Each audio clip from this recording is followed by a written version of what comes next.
ஆஸ்திரேலியாவுக்கு அதிர்ச்சி கொடுத்த இந்திய அணி. கடைசி ஓவரில் 52 ரன்கள். சர்வதேச கிரிக்கெட் உலகில் நடந்த நம்பர் 1 அதிசய சம்பவம். நொந்து போன ஆஸ்திரேலிய அணி.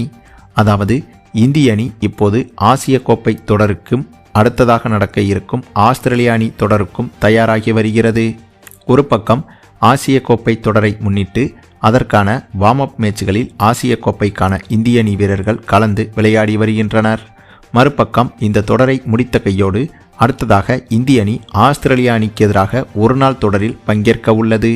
ஆகவே அந்த தொடருக்கு பங்கேற்கும் வகையில் ரோஹித் சர்மா, விராட் கோலி போன்ற சீனியர் வீரர்கள் கொண்ட மற்றொரு இந்திய அணி ஆஸ்திரேலியா தொடருக்கு தயாராகும் வகையில் அதற்கான வார்ம் அப் மேட்ச்களில் இப்போதே விளையாடி வருகிறது.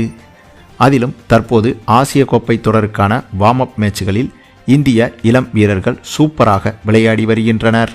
சமீபத்தில் நடைபெற்ற பாகிஸ்தானுக்கு எதிரான வார்ம் அப் மேட்சிலும் சரி, பங்களாதேஷுக்கு எதிரான வார்ம் அப் மேட்சிலும் சரி, ஆப்கானிஸ்தான் அணிக்கு எதிரான வார்ம் அப் மேட்சிலும் சரி இந்திய அணி அதிரடியாக விளையாடி வந்தது.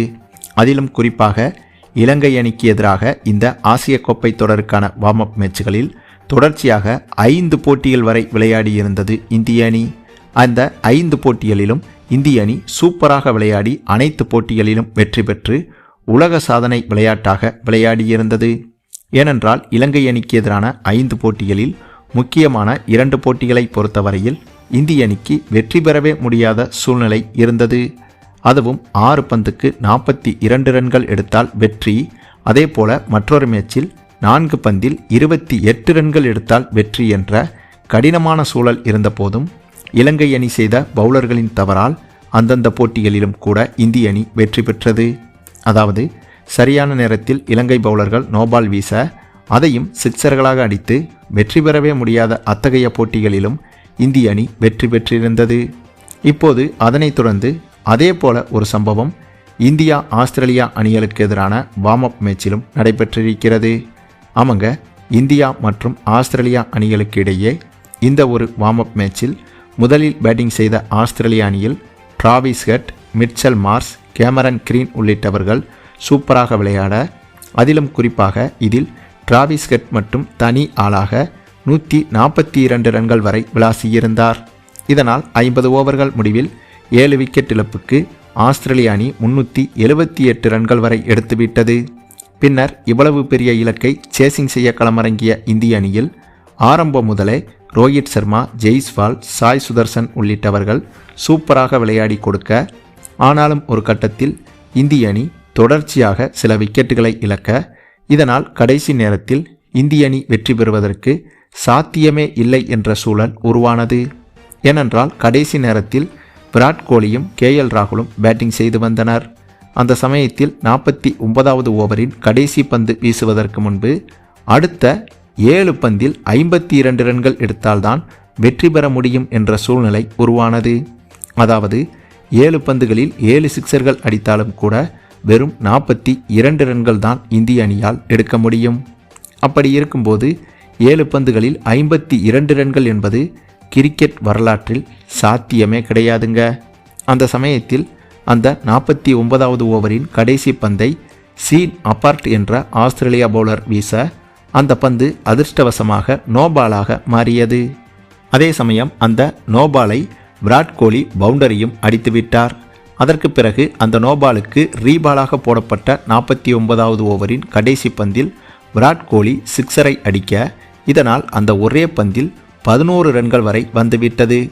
ஆனாலும் கூட கடைசி ஓவரில், அதாவது கடைசி 6 பந்தில் 41 ரன்கள் எடுத்தால் வெற்றி என்ற வெற்றி பெறவே முடியாத சூழ்நிலையில்தான் இந்திய அணிக்கும் அப்போதும் இருந்தது.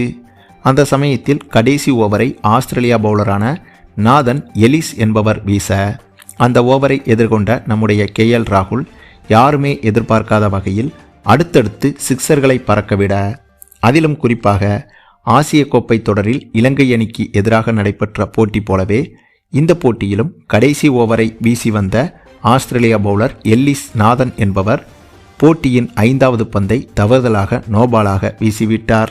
அதாவது எப்பேற்பட்ட பவுலருக்கும் இதுபோன்ற சூழலில் பதற்றமான சூழல் வந்துவிடும்.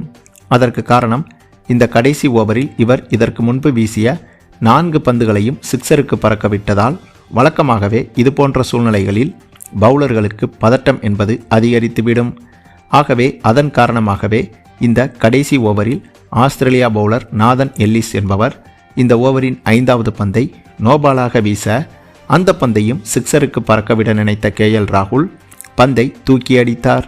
ஆனால் அந்த பந்து பவுண்டரியாக மட்டும்தான் சென்றது.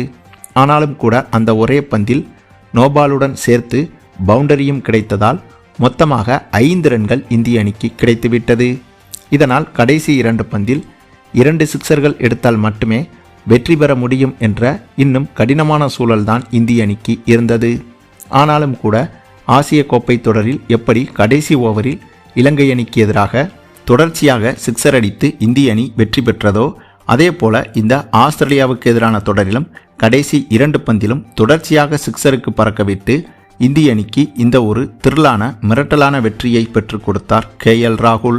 அதுவும் கடந்த சில மாதங்களாகவே பொறுத்தவரையில் இவர் ஒருநாள் போட்டிகளில் சிறப்பாக விளையாடவில்லை என்ற குற்றச்சாட்டுகளும் இருந்து வந்தது. ஆகவே அத்தகைய குற்றச்சாட்டுகள் அனைத்திற்கும் இந்த ஒரே போட்டியில் பதிலடி கொடுத்திருக்கிறார் KL ராகுல். மேலும் இந்த ஒரு வெற்றி என்பது இந்திய அணிக்கு வரலாற்று சாதனை வெற்றியாகவே பார்க்கப்படுகிறது. ஏனென்றால் வழக்கமாக கடைசி ஒரு பந்தில் 6 ரன்கள் தேவை என்ற சூழ்நிலை இருந்தால் கூட அந்த போட்டியில் வெற்றி பெறுவது என்பது மிகப்பெரிய கடினம். அதே போல 6 பந்தில் 6 சிக்ஸர்கள் அடித்தால்தான் வெற்றி பெற முடியும் என்ற சூழ்நிலை இருந்தால் கூட அப்படிப்பட்ட சூழ்நிலையில் 6 பந்தில் 6 சிக்ஸர்கள் அடித்து இதுவரை எந்த ஒரு அணியும் வெற்றி பெற்றதே கிடையாது. வேண்டுமானால் போட்டியின் போது ஒரே ஓவரில் 6 சிக்ஸர்களை யுவராஜ் சிங் போன்ற வீரர்கள் அடித்திருக்கலாம். ஆனால் கடைசி நேரத்தில் அணிக்கு தேவையான வெற்றிக்கு 6 பந்தில் 6 சிக்ஸர்கள் அடிக்க வேண்டும் என்ற கட்டாய சூழ்நிலையில் இதுவரையிலும் எந்த ஒரு அணியும் 6 சிக்ஸர்களை தொடர்ச்சியாக அடித்து வெற்றி பெற்றதே கிடையாது. அப்படி இருக்கும்போது இந்த போட்டியிலோ 6 பந்தில் 41 ரன்கள் என்ற எடுக்கவே முடியாத ரன்களாக இருந்தாலும் அப்படிப்பட்ட சூழலில் இந்திய அணி தொடர்ச்சியாக பல சிக்ஸர்களை அடித்து இந்த போட்டியில் வெற்றி பெற்றிருக்கிறது. அதுவும் மிகவும் சரியாக சொல்லப்போனால் 49வது ஓவரின் 6வது பந்தை, அதாவது 49வது ஓவரின் கடைசி பந்தை முதல் முறையாக வீசும்போது அந்த பந்து அப்போதே முடிந்துவிட்டது. என்னதான் நோபாலாக இருந்தாலும் அந்த ஓவரின் 6 பந்துகள் அப்போதே போடப்பட்டு விட்டது. அப்படி பார்த்தால் கடைசி பந்து ஃப்ரீ ஹிட் பந்தாகத்தான் பார்க்கப்படுகிறது. அதன்படி 49வது ஓவரின் 6வது பந்தை வீசியதற்கு பிறகு இந்திய அணி வெற்றிக்கு தேவையாக கிட்டத்தட்ட அப்போதே 47 ரன்கள் என்ற கடினமான சூழ்நிலை வந்துவிட்டது. அந்த சமயத்தில் என்னதான் இந்திய அணி 49வது ஓவரின் கடைசி பந்தான ஃப்ரீ ஹிட் பந்தில் சிக்ஸரை அடித்திருந்தாலும் கணக்குப்படி பார்த்தால் அது ஃப்ரீ ஹிட் பந்து தானே தவிர கணக்கில் வரக்கூடிய பந்து கிடையாது. அப்படி பார்த்தால் கடைசி 6 பந்தில் தான் இந்திய அணி 47 ரன்கள் வரை எடுத்திருக்கிறது என்று கூட வைத்துக்கொள்ளலாம். ஆக கடைசி 6 பந்தில் 47 ரன்கள் எடுத்து ஒரு அணி ஒரு போட்டியில் வெற்றி பெற்றிருக்கிறது என்றால் அது இந்த போட்டியில் மட்டும்தாங்க. இதற்கு முன்பும் இப்படி ஒரு சம்பவம் நிகழ்ந்தது கிடையாது. இனிமேலும் இப்படி ஒரு சம்பவம் நிகழப்போவதும் கிடையாது என்றே இப்போதே சொல்லிவிடலாம். அந்தளவுக்கு கிரிக்கெட் வரலாற்றில் கற்பனைக்கும் எட்டாத ஒரு வெற்றியை இந்திய அணி பெற்றிருந்தது. சரி, நீங்கள் சொல்லுங்கள், இந்திய அணியின் இந்த ஒரு அசத்தலான ஆச்சரியமான வெற்றியை பற்றி நீங்கள் என்ன நினைக்கிறீங்கன்னு உங்களுடைய கருத்துக்களையும் கமெண்டில் தெரிவிங்க. மேலும் இந்த வீடியோ பிடிச்சிருந்தா லைக் பண்ணுங்கள், மற்ற அனைவருக்கும் ஷேர் பண்ணுங்கள், மறக்காமல் நம்ம சேனலை சப்ஸ்கிரைப் பண்ணுங்கள்.